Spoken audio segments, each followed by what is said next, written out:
Hello viewers, मैं पवन कुमार विश्वजीत आप सभी का स्वागत करता हूं आपके अपने यूट्यूब चैनल पवन कुमार विश्वजीत में। आ जाइए जल्दी से लाइव। आज हम आपको करवाने वाले हैं एस्टेट 2017 टीजीटी पीजीटी।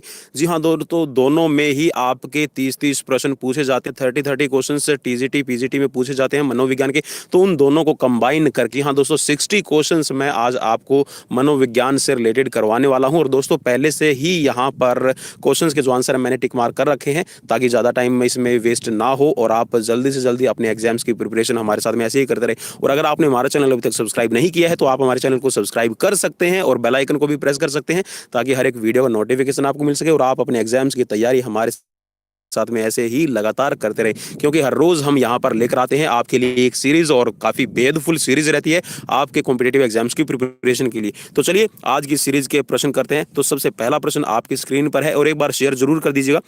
पहला प्रश्न आपकी स्क्रीन पे है, निम्नांकित में से कौन सा प्रयास एवं त्रुटि सिद्धांत का गौण नियम नहीं है। तो यहाँ पर आप साथ में इंग्लिश और हिंदी दोनों ही वर्जन में देख सकते हैं। तो मैंने हिंदी वर्जन में पहले ही टिक मार्क कर रखा है और मैं इंग्लिश वर्जन में आपको टिक मार्क करता चलूंगा। तो यहाँ पर इसको कहते हैं लॉ ऑफ एक्सरसाइज, ठीक है। अभ्यास का नियम आपका जो गौण नियम कहे जाते हैं गौण नियम में नहीं आता। ये आपका ये कह सकते हैं कि ये आपका प्राथमिक, ठीक है, प्राइमरी आपके लॉज हैं जो आपके लर्निंग में आपकी हेल्प करते हैं।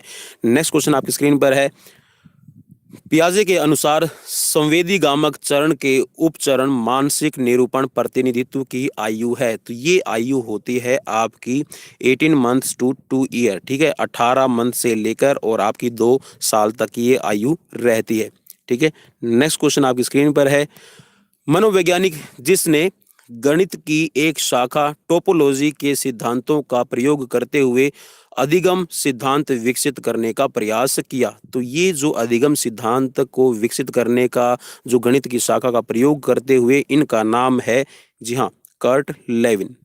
नेक्स्ट क्वेश्चन की तरफ चलते हैं।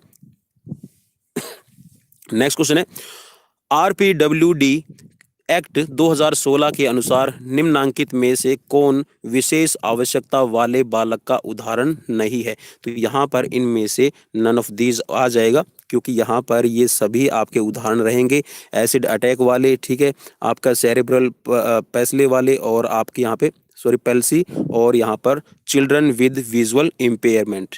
नेक्स्ट क्वेश्चन की तरफ लेकर चलता हूँ। नेक्स्ट क्वेश्चन है, परीक्षण जो अनुदेशन के दौरान योजना बनाने एवं निदान के लिए किया जाता है कहलाता है। Testing use during instance to aid in planning and diagnosis is known as. तो इसको कहा जाता है आपका formative assessment. Option number 1 right रहेगा। Next question on your screen, question number है यहाँ पर, शिक्षक ने रेखा को कहा कि आपने गृह कार्य नहीं पूरा किया है, अतः आपको खेल की कक्षा से वंचित किया जाता है। यह उदाहरण है। तो ये उदाहरण आपका सीधा सीधा आपका है दंड का, ठीक है। आपको ये कह सकते हैं कि जब बच्चे को अगर आप कार्य करवाना चाहते हैं, आप उसको मोटिवेट करना चाहते हैं, तो मोटिवेट में एक आपका रहता है, जी हाँ, दंड देना। दंड वैसे तो नकारात्मक आपका पहलू है, नकारात्मक आपका मोटिवेशन रहता है, लेकिन यहाँ पर फिर भी इस मोटिवेशन के थ्रू बच्चे काम करने लग जाते हैं अपनी उस इच्छा को पूर्ति के लिए। क्योंकि बच्चा है, खेल के मैदान में खेलता है अपने इंटरेस्ट के साथ में, अगर उसको खेलने से मना कर दिया जाए, ठीक है, किसी कारणवश, तो वो बच्चा उस कार्य को करने के लिए प्रेरित हो जाता है जो उसको करना जरूरी है, या फिर उसको जो करना नहीं चाहिए उस कार्य को भी प्रेरित होकर वो करता है। नेक्स्ट क्वेश्चन की तरफ लेकर चलता हूं। क्वेश्चन नंबर है 7, वर्गीकरण की योग्यता का विकास होता है। तो वर्गीकरण की योग्यता का विकास होता है आपकी मूर्त संक्रियात्मक अवस्था में, concrete operational stage. Next question, दृष्टिबाधित बालकों हेतु किस प्रकार की शिक्षण सामग्री सर्वाधिक प्रभावी होगी। तो यहाँ पर जो दृष्टिबाधित है, ठीक है, जो यहाँ पर ब्लाइंड स्टूडेंट्स हैं, उनके लिए आप ये कह सकते हैं कि जो टेक्टिकल, ठीक है, टेक्टाइल बेस्ड आपकी होनी चाहिए। टेक्टाइल का मतलब है यहाँ पर जो स्पर्श किया जा सके, क्योंकि बच्चा जो दृष्टिबाधित है वो स्पर्श से ही वस्तुओं को पहचान सकता है और स्पर्श से ही वो किन्हीं चीज़ों को महसूस कर सकता है। और जो अंधे हैं, जो दृष्टिबाधित होते हैं, आप सबको पता है कि उनके लिए ब्रेल लिपि बनाई गई है, लुई ब्रेल ने बनाई, और लुई ब्रेल की ब्रेल लिपि के थ्रू बच्चे हैं पढ़ना सीख जाते हैं।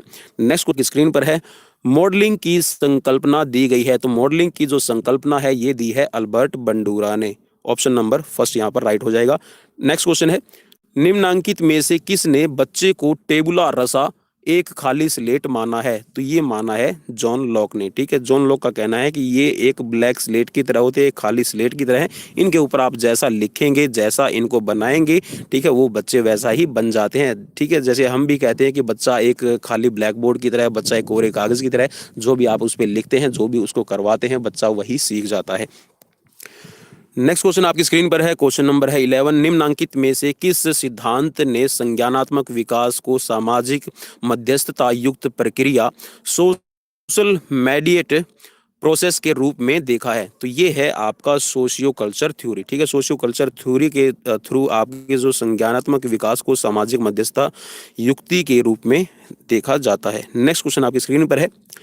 एक 3 साल का बच्चा कहता है कि सूरज क्रोधित है, यह उदाहरण है। तो यह उदाहरण किसका है? यह है एमिनिज्म का। ठीक है, एनिमिज्म का ये उदाहरण होगा, क्योंकि बच्चा कल्पना करता है और बच्चे को आप ये कह सकते हैं कि जो लाल कलर है, रेड कलर है, वो एक तरह से आपका जो गुस्से का है, क्रोध का प्रतीक होता है। तो इसीलिए बच्चा एक अपने दिमाग में एक इमेजिन करता है कि जो सूर्य है, सूर्य का कलर लाल है और लाल कलर उसको गुस्सा का प्रतीक दिखाई देता है। तो इसीलिए बच्चा कहता है कि जो सूरज है वो गुस्सा है।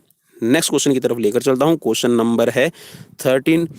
निम्नांकित में से कौन सा गार्डनर द्वारा दिए गए बुद्धि के प्रकारों में से एक प्रकार नहीं है? तो जो गार्डनर ने यहाँ पर बुद्धि के प्रकार दिए हैं, यहाँ पर आपका रह जाएगा इसमें स्पाइशियल, अंतर्व्यक्तिक और आपका विश्लेषणात्मक। तो ये तीनों ही दिए हैं गार्डनर ने। जो यहाँ पर आपका है म्यूजिकल इंटेलिजेंस। ठीक है, म्यूजिकल इंटेलिजेंस है, it's not given by Gardner. Next question, take. ठीक है, यहाँ पर टेक लिखा हुआ है, इसकी अगर आप यहाँ पर पूरी देख लीजिए, TEACCH। कार्यक्रम अधिकांशतः किस प्रकार के बालक के लिए प्रयोग किया जाता है?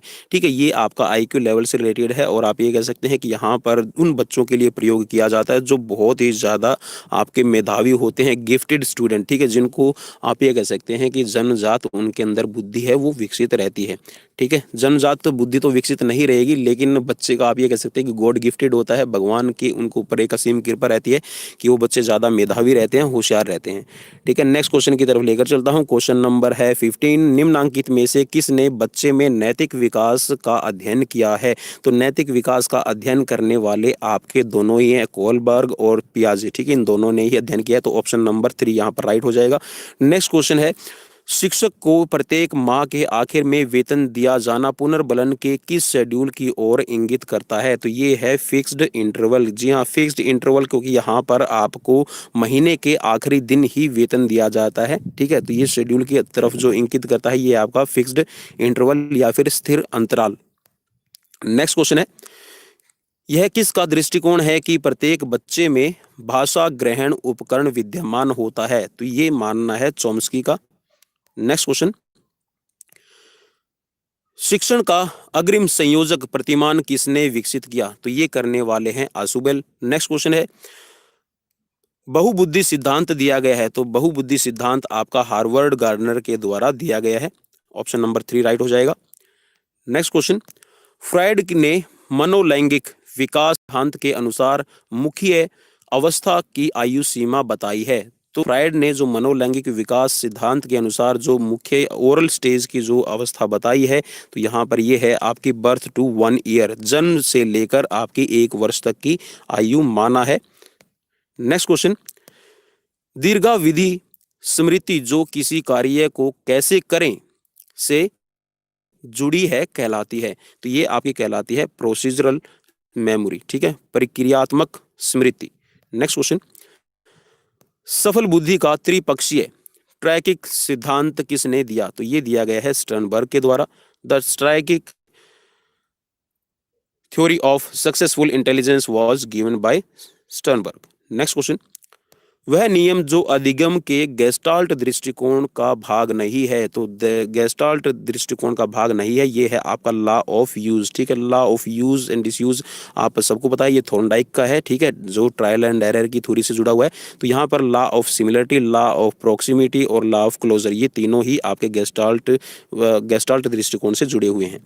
नेक्स्ट क्वेश्चन है, एक वांछनीय व्यवहार के उपरांत शिक्षक बहुत अच्छा कहती है, शिक्षक ने प्रयोग किया, तो शिक्षक ने प्रयोग किया है यहाँ पर सेकेंडरी रिइंफोर्सर। ठीक है, सेकेंडरी रिइंफोर्सर का मतलब है कि आप जब कोई व्यवहार होता है उसमें अगर आप किसी की प्रेज करते हैं तो वो और भी काम बच्चे हैं या फिर आप जिसको भी आप प्रोत्साहित करना चाहते हैं वो अच्छे से आपका परफॉर्म करता है। नेक्स्ट क्वेश्चन आपकी स्क्रीन पर है, पारिस्थितिकीय तंत्र सिद्धांत के अनुसार मूल्य किस तंत्र में समाहित हैं? तो ये है आपके जो मूल्य हैं, यहाँ पर मूल्य पूछा गया कि किस तंत्र में समाहित हैं, तो ये है आपके मैक्रो सिस्टम के अंदर। ठीक है, मैक्रो सिस्टम का मतलब ये है कि जो सबसे बड़ा, ठीक है, जिसके अंदर आपका माइक्रो, मेजो और एक्सो तीनों ही आ जाते हैं।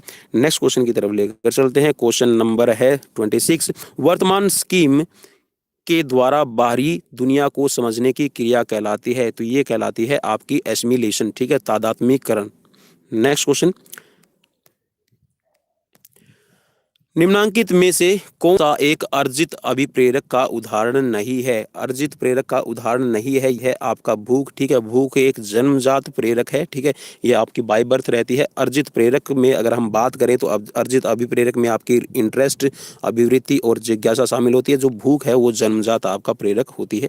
ठीक है, नेक्स्ट क्वेश्चन, निम्नांकित में से कौन सा विकासात्मक विकार का उदाहरण है? तो विकासात्मक उदाहरण आपका पूछा है कि डेवलपमेंट डिसऑर्डर कौन सा है, तो ये है आपका इंटेलेक्चुअल डिसेबिलिटी। ठीक है, क्योंकि आपके एनवायरनमेंट से रिलेटेड आप कह सकते हैं। ठीक है, या फिर आप ये कह सकते हैं कि जब विकास हो रहा है तो उसमें कुछ बाधाएं आती है, तो आपकी इंटेलेक्चुअल डिसेबिलिटी का ये उदाहरण रहेगा। ठीक है, ब्लाइंडनेस है वो आपकी एक्सीडेंटल हो सकती है या फिर बाय बर्थ हो सकती है। जो आपकी हियरिंग इंपेयरमेंट, ये भी एक्सीडेंट या फिर आपका किसी कारणवश हो सकता है। ठीक है, लेप्रोसिया, ये कुष्ठ हो गए, ये भी दूसरे कारणों से होता है। लेकिन यहाँ पर जो विकासात्मक जुड़ा हुआ, जो विकास से जुड़ा हुआ है, ये है आपका बौद्धिक अक्षमता, इंटेलेक्चुअल डिसेबिलिटी। नेक्स्ट क्वेश्चन की तरफ लेकर चलते हैं। क्वेश्चन नंबर है 29, निम्नांकित में से कौन सा मस्तिष्कीय क्षेत्र व्याकरण एवं भाषा उत्पादन कार्य करता है? तो ये है आपका ब्रोका एरिया। ठीक है, Broca area, option number first right हो जाएगा। प्रोग्राम्ड लर्निंग निम्नांकित में से किसके कार्य पर आधारित होती है? Programme learning is based on the work of, जी हाँ, तो ये जो थ्योरी है ये है आपकी स्किनर की। ठीक है, स्किनर के जो प्रोग्राम लर्निंग के आधार पर आपका कार्य होता है। नेक्स्ट क्वेश्चन है, ब्रॉन फैन ब्रेनर के अनुसार बच्चे के मैक्रो सिस्टम वृत्त तंत्र में निम्नांकित में से कौन सा नहीं आता? तो ये है आपका विद्यालय। जी हाँ, बॉन फैन ब्रेनर ने जो आपका बच्चे के मैक्रो सिस्टम में दिया है उसमें आपकी सांस्कृतिक मूल्य है, नियम कानून है और आपके मूल्य है। ठीक है, वैल्यूज है, ये सभी आ जाते हैं। लेकिन जो स्कूल है वो आपके वृत्त तंत्र में नहीं आता है। नेक्स्ट क्वेश्चन की तरफ लेकर चलते हैं। क्वेश्चन नंबर है 2, मीन्स आज का ये आपका 32 नंबर क्वेश्चन रहेगा। एक वांछनीय लक्ष्य के प्रत्येक छोटे चरण की प्रगति को तब तक पुनर्बलन प्रदान करना जब तक कि वह पूरी तरह से सीख न लिया जाए कहलाता है। तो ये है आपका शेपिंग। ठीक है, शेपिंग कहलाएगा, option number second. Next question, पूर्व अनुभवों पर आधारित नियंत्रण से परे यह किसी व्यक्ति का स्वयं के बारे में यह अनुमान कि उसके समस्त प्रयास असफल होंगे को कहा जाता है। ये है आपकी लर्नड हेल्पलेसनेस। ठीक है, सीखी हुई निस्सहायता, क्योंकि बच्चे के अंदर एक नेगेटिविटी आ जाती है और उसको ये लगता है कि मैं जो भी प्रयास करूंगा, ठीक है, जो भी मेरे द्वारा प्रयास किया जाएगा वो असफल ही रहेगा। नेक्स्ट क्वेश्चन की तरफ है। नेक्स्ट क्वेश्चन है आपका, PECS शिक्षण विधि का प्रयोग किया जा सकता है? तो ये आपका किया जा सकता है आपका children with autism spectrum disorder और आपका चिल्ड्रन विद कम्युनिकेशन इम्पेयरमेंट। तो ये आपके दोनों ही यहाँ पर शामिल रहेंगे, तो ऑप्शन नंबर 3 आपका राइट हो जाएगा। ठीक है, नेक्स्ट क्वेश्चन की तरफ लेकर चलता हूँ। क्वेश्चन नंबर है 5, क्रम धारण की योग्यता निम्नांकित चरण की विशेषता है? तो ये है आपकी कॉन्क्रीट ऑपरेशनल स्टेज। ठीक है, कॉन्क्रीट ऑपरेशनल स्टेज, मूर्त संक्रियात्मक अवस्था की। नेक्स्ट क्वेश्चन, निम्नांकित में से कौन सा पारस्परिक शिक्षण रेसिप्रोकल टीचिंग का अवयव नहीं है? तो यहाँ पर इनमें से कोई भी नहीं। ठीक है, इनमें से कोई भी नहीं। नेक्स्ट क्वेश्चन, एक अच्छा लड़का अच्छी लड़की की ओर उन्मुख होना संकेत है। The good boy good girl orientation indicates, तो ये है आपका कन्वेंशनल लेवल मोरलिटी का, लोक संगत नैतिकता का। नेक्स्ट क्वेश्चन है, आप हर दिन सुबह अपने माता-पिता का अभिवादन करते हैं और आपका बच्चा आपको देखकर यह व्यवहार सीख जाता है, तो यह किस प्रकार का उदाहरण है? तो ये है आपका ऑब्जर्वेशनल लर्निंग का, क्योंकि बच्चा है आपकी इमिटेशन करता है, बच्चा आप जैसे जी हाँ, जो भी बच्चे के सामने आप कार्य करते हैं, कोई भी उसके सामने जो उसका बड़ा है और जो उसके फैमिली मेंबर है, उसके सामने कोई भी एक्टिविटीज़ करते हैं, तो बच्चा वैसा ही करना सीख जाता है, क्योंकि बच्चे की ऑब्जर्वेशन बहुत शार्प होती है, बच्चा छोटी-छोटी चीज़ों को ऑब्जर्व करना सीख जाता है। नेक्स्ट क्वेश्चन की तरफ चलते हैं। नेक्स्ट क्वेश्चन है क्वेश्चन नंबर आज का 39। निम्नलिखित में से किस अवस्था के दौरान बच्चों में वस्तु स्थिरता विकसित हो जाती है? तो ये है आपकी सेंसरी मोटर स्टेज में, ठीक है? सेंसरी मोटर स्टेज के अंदर जो आपकी ऑब्जेक्ट परमेंसेंस है, ये आपकी स्थिर होने की शुरुआत होती है। नेक्स्ट क्वेश्चन की तरफ चलते हैं। क्वेश्चन नंबर है 40। सीक्वेंस में आपको 10 दिखाई दे रहा है, लेकिन ये 40वां क्वेश्चन है। जीवन स्पेस की संकल्पना दी गई है, तो जीवन स्पेस की संकल्पना दी है लेविन ने। नेक्स्ट क्वेश्चन, एक परिस्थिति में सीखे गए अमूर्त ज्ञान का भिन्न परिस्थिति में उपयोग करना कहा जाता है। ठीक है, आप किसी एक पर्टिकुलर सिचुएशंस में, कोई भी परिस्थिति में आप अमूर्त ज्ञान को भिन्न परिस्थिति में उपयोग करना सीखते हैं, तो ये क्या कहा जाता है? तो ये है आपका हाई रोड ट्रांसफर, ठीक है, उच्च पथ स्थानांतरण। नेक्स्ट क्वेश्चन, सहयोगी अधिगम के संदर्भ में स्टेड का तात्पर्य है, तो स्टेड का तात्पर्य रहेगा स्टूडेंट टीम अचीवमेंट डिवीजन, ठीक है, ऑप्शन नंबर सेकंड राइट हो जाएगा। नेक्स्ट क्वेश्चन, कंडीशनिंग के द्वारा एक तटस्थ उद्दीपक में एक पुनर्बलक की शक्ति आ जाती है, इसे कहा जाता है, तो इसे कहा जाता है आपका सेकेंडरी रिइंफोर्सर। नेक्स्ट क्वेश्चन, वातावरण के साथ प्रत्यक्ष अंतःक्रिया के द्वारा स्कीम का निर्माण है, तो ये है आपका अडेप्टेशन का, ठीक है, क्योंकि आप वातावरण के साथ प्रत्यक्ष रूप से अंतःक्रिया करते हैं, ठीक है, तो इस स्कीम का निर्माण है, ये आपका अडेप्टेशन कहा जाता है, क्योंकि हमारी वातावरण के साथ में अडेप्टेशन होती है और हम किसी भी क्रिया को या फिर किसी भी एक्टिविटी की अडेप्टेशन करते हैं और उसको अपनी हैबिट्स में लेकर आते हैं। नेक्स्ट क्वेश्चन है, एक किशोर का यह महसूस करना कि यह सभी लोगों ने ध्यान दिया है कि मैंने यह शर्ट सप्ताह में 2 बार पहना है, उदाहरण है, तो ये है आपका इमेजिनरी ऑडियंस का, ठीक है, कि बच्चे के अंदर ऐसा उसको लगता है कि सभी मेरी तरफ ही ध्यान दे रहे हैं, तो ये बच्चे की एक इमेजिनरी ऑडियंस रहती है, ठीक है। नेक्स्ट क्वेश्चन है आपके लिए, क्वेश्चन नंबर है आज का 46। किसी व्यक्ति के उसके स्वयं के संज्ञानात्मक प्रक्रियाओं के संज्ञान को कहा जा सकता है, तो इसको कहते हैं मेटाकॉग्निशन, ठीक है, मेटा संज्ञान। नेक्स्ट क्वेश्चन है, आपने अपनी कक्षा में विद्यार्थियों की प्रगति के आकलन के लिए साप्ताहिक क्विज आरंभ किया, आप पुनर्बलन के किस शेड्यूल का प्रयोग कर रहे हैं? तो ये है आपका फिक्स्ड इंटरवल, ठीक है। जो दोस्तों अभी अगर मैं इस क्वेश्चन को ऐसे समझाऊं कि जो पिछला टीजीटी, जो मैंने अभी टीजीटी के आपको 30 क्वेश्चंस करवाए हैं, उसमें क्वेश्चन ये था कि जो टीचर्स हैं उसको सप्ताह के महीने के आखिरी दिन उसको सैलरी दी जाती है, तो वहाँ पर पुनर्बलन का किस शेड्यूल का प्रयोग कर रहे हैं। तो यहाँ पर आपको एक बात समझने की जरूरत है, जिसमें इंटरवल हो, ठीक है, साप्ताहिक है या फिर आपका मंथली या फिर आपका आप ये कह सकते हैं कि क्वार्टरली या फिर ईयरली, ठीक है। अगर आपसे कोई अभी ऐसा सवाल पूछा जाए तो वहां पर फिक्स्ड इंटरवल की बात हो रही है, क्योंकि यहाँ पर साप्ताहिक क्विज का मतलब ये होता है कि सप्ताह में एक बार होने वाला, और मंथली का बात यह है कि महीने में एक बार, जैसे टीचर्स को महीने में एक बार सैलरी मिलती है, तो यहाँ पर जो साप्ताहिक क्विज है वो भी एक बार ही हो रहा है, तो यहाँ पर ये फिक्स्ड इंटरवल का एग्जाम्पल। स्क्रीन पर यह दृष्टिकोण कि बच्चे स्वयं निर्देशन हेतु स्वयं के वार्तालाप करते हैं दिया गया है, तो ये दिया है वाइगोत्स्की ने, ठीक है, ऑप्शन नंबर सेकंड राइट हो जाएगा। नेक्स्ट क्वेश्चन है, नकारात्मक पुनर्बलन के संदर्भ में कौन सा कथन सत्य नहीं है? तो यहाँ पर जो सत्य कथन नहीं है ये है आपका option number 3, it never increases desirable behaviour, ठीक है, ये नकारात्मक पुनर्बलन का यहाँ पर कथन है, ये सत्य नहीं है, ठीक है। जो नकारात्मक पुनर्बलन है यह वांछनीय व्यवहार को भी बढ़ाता है, यह दंड के समान नहीं है और यह विशेष आवश्यकता वाले बच्चों के लिए उपयोग हो सकता है, तो यहाँ पर इसमें नहीं पूछा गया था, तो ऑप्शन नंबर 3 राइट हो जाएगा।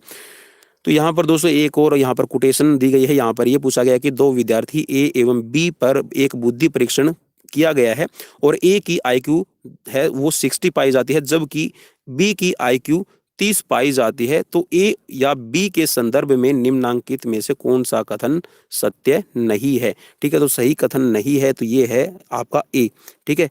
ए में यहाँ पे आएगा कि A has severe intellectual disabilities, ठीक है, इंटेलेक्चुअल डिसेबिलिटीज़ उसको नहीं कहेंगे, ठीक है, तो यहाँ पर ये गलत है। यहाँ पर इनमें दोनों में ही आपकी आ जाएगी कि ए में सौम्य बौद्धिक अक्षमता है यहाँ पर, और बी में जो गंभीर है, ठीक है, क्योंकि आपको पता है कि 25 से नीचे आपकी जड़ बुद्धि होती है, ठीक है, तो यहाँ पर इन दोनों, अगर इन 4 ऑप्शंस में बात करें तो ऑप्शन नंबर 3 यहाँ पर इस क्वेश्चन का राइट हो जाएगा, ठीक है। नेक्स्ट क्वेश्चन की तरफ चलते हैं। नेक्स्ट क्वेश्चन है पठन अक्षमता के लिए प्रयोग किया जाने वाला शब्द या पद है। तो यहाँ पर जो टर्म यूज की जाती है, अगर किसी को रीडिंग डिसेबिलिटीज है तो इसके लिए डिसलेक्सिया वर्ड यूज किया जाता है। नेक्स्ट क्वेश्चन है जीन पियाजे के अनुसार सहयोग की नैतिकता का विकास हो जाता है। तो सहयोग मीन्स कोऑपरेशन की जो भावना होती है, मोरलिटी होती है, ये बच्चों में कब डेवलप होती है? तो ये होती है 9 से 10 साल के बीच में, ठीक है। नेक्स्ट क्वेश्चन है कथन पहले आप वह कीजिए जो मैं आपसे चाहता हूं, फिर आप वह कर सकते हैं जो आप चाहते हैं, यह सटीक व्याख्या है। तो ये है आपके प्रीमैक प्रिंसिपल की, ठीक है, ऑप्शन नंबर फर्स्ट राइट हो जाएगा। नेक्स्ट क्वेश्चन है लैंगिक स्थायित्व जेंडर कॉन्स्टेंसी के विकास का प्रथम चरण है। तो ये है आपका gender labelling, option number second यहाँ पर राइट हो जाएगा। नेक्स्ट क्वेश्चन है बुद्धि का द्विकारक सिद्धांत दिया गया है। तो बुद्धि का द्विकारक सिद्धांत है ये स्पीरमैन ने दिया है, ठीक है दोस्तों। मैंने एक वीडियो भी डाल रखी है जिसमें मैंने जितने भी यहाँ पर सिद्धांत हैं उनके बारे में, प्रिंसिपल्स के बारे में मैंने एक वीडियो डाल रखी है, आप उस वीडियो को देख सकते हैं, चैनल पे आपको मिल जाएगी। नेक्स्ट क्वेश्चन है वह फेज जहां पर बच्चा उपयुक्त सहायता एवं सहयोग दिए जाने पर की कार्य क्षमता दक्षता प्राप्त कर सकता है कहलाता है। तो ये है आपका जोनल प्रोक्सिमल डेवलपमेंट, ठीक है, समीपस्थ विकास का क्षेत्र। नेक्स्ट क्वेश्चन है अधिगम क्षमता शब्द का प्रयोग करने वाला व्यक्ति था। तो सबसे पहले जो अधिगम क्षमता का प्रयोग किया है लर्निंग डिसेबिलिटीज का, ये किया है सैमुअल क्रिक ने, ऑप्शन नंबर सेकंड राइट हो जाएगा। नेक्स्ट क्वेश्चन है एक पीड़ादायक उद्दीपक का प्रयोग है the applications of a aversive stimulants. तो ये है आपका पनिशमेंट का, ठीक है, पीड़ादायक उद्दीपक। नेक्स्ट क्वेश्चन है एक विद्यार्थी कक्षा में प्रथम आने के लिए कड़ी मेहनत करता है, उसकी मेहनत के पीछे जो अभिप्रेरणा है वह कहलाती है, ये है आपकी एक्सट्रिंसिक मोटिवेशन, ठीक है, इसको एक्सट्रिंसिक मोटिवेशन कहा जाएगा, बाह्य अभिप्रेरणा है, ठीक है, क्योंकि वो कक्षा में प्रथम आना चाहता है, नेम और फेम, ठीक है, वो अपनी प्रेज चाहता है, फर्स्ट आना चाहता है, ठीक है, तो ये आपकी एक्सट्रिंसिक मोटिवेशन कहलाएगी। नेक्स्ट क्वेश्चन है वे नियम जो बताते हैं कि किसी संस्कृति विशेष में प्रभावी संप्रेषण हेतु कब और कैसे भाषा का प्रयोग करना है कहलाते हैं। तो ये है आपकी प्रैग्मेटिक्स, ठीक है, प्रैग्मेटिक्स इसको कहा जाएगा, ऑप्शन नंबर 3 राइट हो जाएगा। तो दोस्तों ये थे आज के 60 क्वेश्चंस दो एस्टेट 2017 टीजीटी और पीजीटी दोनों सेक्शंस में पूछे गए थे। आपको कैसे लगे आप मुझे कमेंट बॉक्स में कमेंट करके बता सकते हैं। वीडियो को लाइक कीजिए, शेयर कीजिए, सब्सक्राइब कीजिए चैनल को और बेल आइकन को प्रेस करना ना भूलिएगा। अपने दोस्त पवन कुमार विश्वजीत को दीजिए इजाजत। नेक्स्ट वीडियो में फिर मिलते हैं नए क्वेश्चंस के साथ। Bye bye, take care, stay safe, stay home.